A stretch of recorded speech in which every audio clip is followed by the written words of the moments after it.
perhaps the most devastating sentence in the entire book of Toqueville's is, "No literary genius exists without freedom of mind, and there is no freedom of mind in America." Well, what is he saying?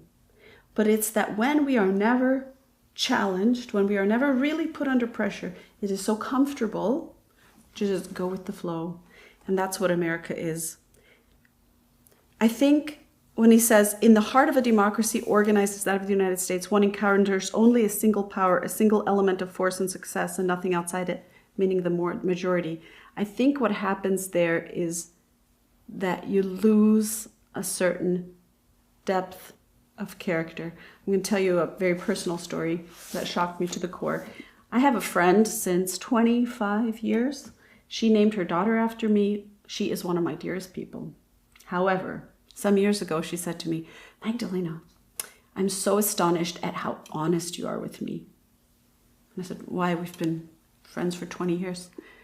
I said, "Yeah, but if you weren't so honest with me, I wouldn't be so honest with you. I'm not this honest with anyone."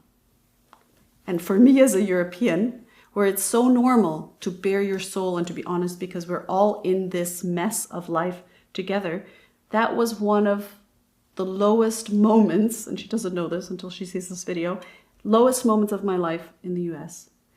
Because the Americans are so afraid of stepping outside the majority because the majority is so comfortable. I can only say to my dear American friends, use the freedoms that you have to think for yourselves, to be a little bit uncomfortable, to be extremely honest with one another in a spirit of respect and love. And that's another thing. In a democracy where nothing is demanded of you because you have your rights, and you demand nothing of other people, actually relationships break down. And so you actually end up living under this tyranny, and you lose your inner freedoms. And if this is not making sense, try living somewhere else, and you will feel it when you come back to the States. That on one hand, you have all this freedom, but you have to toe the line to participate in it, because to participate in the group. Because the moment you step outside of the mainstream in America, you just get ostracized. You're banished. It's okay. You just don't get to play along. You're not going to get the job. You're not going to be invited.